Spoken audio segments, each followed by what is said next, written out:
सुषमा अंधारेजी, अल्पवयीन आरोपीला जामीन मंजूर झालाय, काय प्रतिक्रिया? या वेदांत अग्रवाल पुरुषे हिट अँड रन प्रकरणामध्ये पहिल्या क्षणापासून तपासातला अक्षम्य ढिसाळपणा झालेला आहे. घटना घडली त्यानंतर तिथला आमदारांचा अतिरेकी हस्तक्षेप असेल, ज्या पद्धतीची ट्रीटमेंट त्या मुलाला दिली गेली, त्यानंतर बाल न्यायालयाने त्याला दिलेली चमत्कारिक शिक्षा, ब्लड सॅम्पल बदलण्यासाठी केले गेलेले प्रयोग आणि एकाच प्रकरणातल्या 2 FIR, हे सगळं इतकं सूर्यप्रकाशा इतकं स्वच्छ असताना सुद्धा इन्व्हेस्टिगेशन ऑफिसर नेमकं न्यायालयामध्ये काय म्हणतात आणि त्याचे संबंधित सरकारी वकील काय म्हणतात हे जास्त महत्वाचं असतं.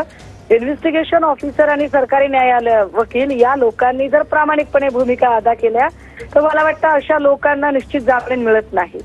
परंतु न्यायालयाच्या निदर्शनास आणून देताना जर इन्व्हेस्टिगेशन ऑफिसरनेच त्याच्यामध्ये जर बेईमानी केली तर आपण काहीच बोलू शकत नाही. नक्कीच सुषमाजी, 33 दिवस हा अल्पवयीन आरोपी बाल सुधारगृहात होता. तुम्ही सुद्धा हे प्रकरण चांगलंच लावून धरलं होतं. आता पुढचं पाऊल काय असणार आहे? तुम्ही यावर अजून आवाज उठवणार आहात?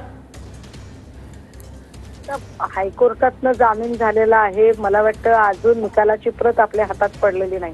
निकालाची प्रत जेव्हा हातात पडेल त्यावेळेला खरंच या सगळ्या संबंधाने आर्ग्युमेंट झाले का, कोर्टामध्ये पोलिसांच्या ढिसाळपणाबद्दल काही आर्ग्युमेंट झाले का, ब्लड सॅम्पल बदलण्याच्या संबंधात काय बोलणं झालं, 2 FIRच्या संबंधात काय झालं, हे सगळं आधी बघायला लागेल आणि त्याच्यात किती स्कोप आहे, आपल्याला काय त्रुटी राहून गेलेल्या आहेत की जेणेकरून आपण पुन्हा एकदा अपील करू शकू, हे एकदा ती सगळी निकालाची कॉपी बघितल्याशिवाय आपल्याला सांगता येणार नाही. नक्कीच. धन्यवाद सुषमा अंधारेजी, तुम्ही आमच्याशी बोललात त्यासाठी.